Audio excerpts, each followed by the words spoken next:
भैया हो, दीदी हो, संगवारी हो, नानुक नानुक लिखा हो, मैं सुनील तिवारी स्वागत करता हूँ आप सब जन के आपके अपन कार्यक्रम जेकर नाम है हमर रंधनी खोली। जोहर मोर ठाकुर देवता, जोहर ले लो हमार। जोहर जोहर मोर ठाकुर देवता, जोहर ले लो हमार। पहली नजर माँ गोरी जादू चलाए, एक झलक महारानी दीवाना बनाए। आज हमारे बीच में एक नहीं दो नहीं बल्कि तीन जन मेहमान हैं। सबले पहली है माननीय मंत्री महिला एवं बाल विकास छत्तीसगढ़ शासन श्रीमती अनिला भेड़िया जी का। दूसरा मेहमान आज हमारे है राज्य महिला आयोग के अध्यक्ष श्रीमती किरणमयी नायक जी का। और तीसरा मेहमान हमारे बीच में है सांसद राज्यसभा श्रीमती छाया वर्मा जी।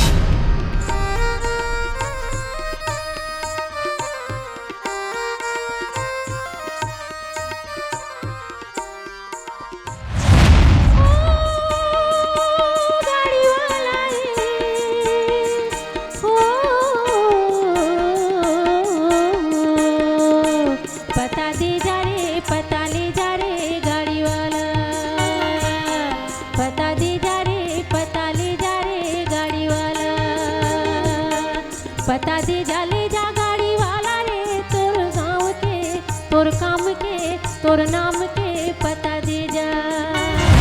अरे दुर्योधन, शकुनी माना, तू मन के कुटिल चाल लो, मैं सब समझा तो।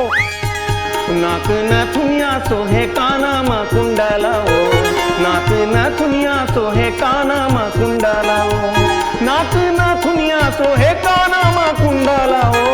झूपत झूपत आबे दाई मोरे अंगनाओ, झूपत झूपत आबे दाई मोरे। नंदा जाही कारे, नंदा जाही कारे, नंदा जाही का कमरा यो खुमरी अरे तू तारी और तू।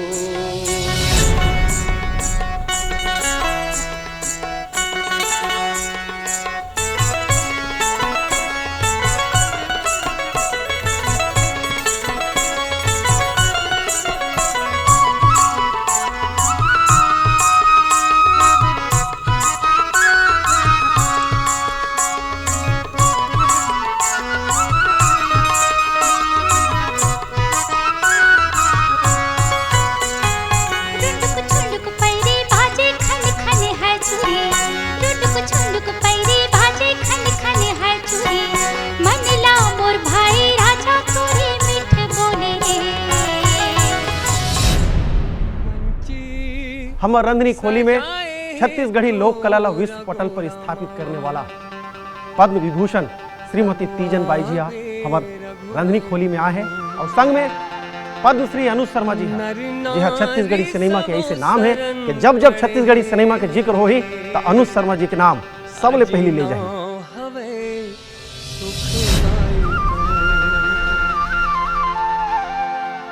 दुनिया के देवता न्योता तो न्योता, हाँ सबला सीखा थे ये हम नौता।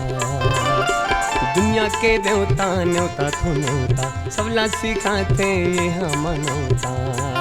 संत ज्ञानी करेगा गोहार, तोला गाड़ा गाड़ा जोहार प्रभु एदे जरा जरा जोहार। तोला गाड़ा गाड़ा जोहार प्रभु एदे जरा जरा जोहार।